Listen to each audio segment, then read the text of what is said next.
I didn't realize it's been a month pala since nagawan ko ng video si The Board Grooming ko. So, gagawin ulit natin siya ng part 2.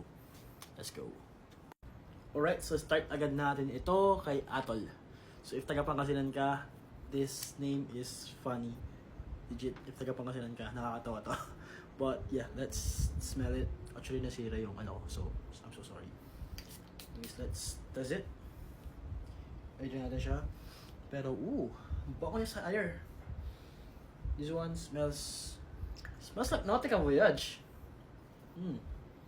This one smells really close to Nautica Voyage. It's a fresh, aquatic, salty, marine type of scent. I don't know, maybe it's like a combination of Valentino Born in Roma plus Nautica Voyage. But this one smells so nice. Yeah, actually it's my first time smelling that one. I like it. But damn, it really do smells like Nautica Voyage. Sunod na agad natin guys, si Bliss. So, spray na natin siya. And air dry natin. Ang tapang nun. To be honest, ang tapang niya. Mali na ginawa ko yun So, this one smells too greeny. It reminds me of Eclat.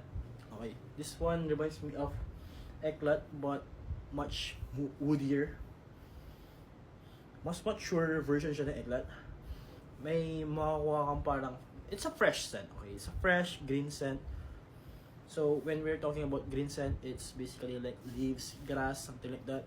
And this one is too mature, too woody. It's a fresh woody scent. I like it. Kasi it reminds me a lot of Eclat per Home. Pero, I don't know, maybe sa akin lang. So, next one naman, punta tayo dito kay Dopamine. Yun. Let's spray it.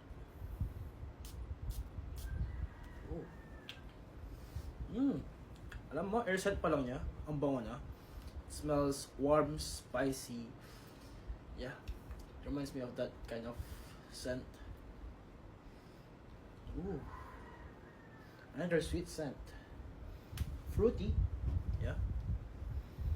Fruity. I like it. It's another sweet scent. Actually, it reminds me of Loyal Agar. Loyal Agar without the tobacco note. Pero, yeah, it reminds me of this. Wait, ano ulit yung sa Loyal Agar? Yes, it's Layton. I think it PDM Layton. Pero, yeah, maybe Layton Sparge though. Pero this one smells sweet. Sweet, fruity, warm, spicy. Yeah, actually, I like this one. I think this one is good for intimate scenarios. Pag lalapitan ka nila. But this one smells so nice. Nakakalit siya, may promise. Last but not the least for this video, we have here Ubenet or Ubenetti. Or hindi ko alam. Basta Ubenet. Hindi ko alam pag-pronounce niya. Anyways, let's test it here. Another fresh scent.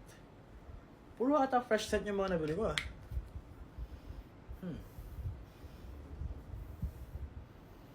Okay, this one reminds me of a fragrance sa Avon.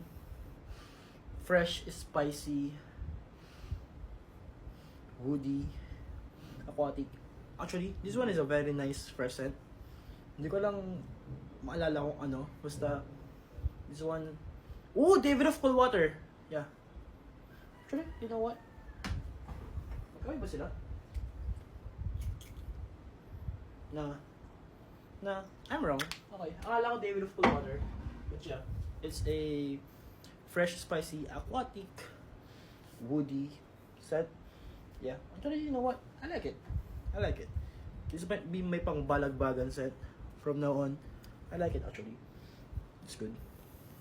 So ayun lang guys. I think that's for this batch. And so far, this batch is a bunch of freshies. I really like it. Actually, gusto ko yung mga yon, especially this one.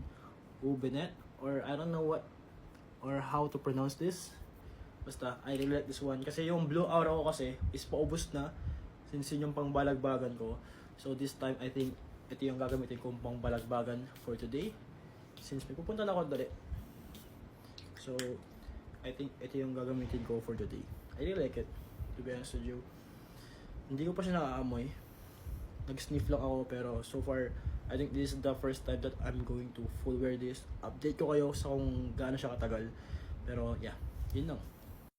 So, ayun lang guys. I hope you enjoyed this video and sana nakatulong ako sa inyo sa pagpili sa The War Grooming Co. And yeah, as always, it's a boy Cree ang nagpapaalala sa inyo na okay lang hindi ko mapapasama pa ako. Peace!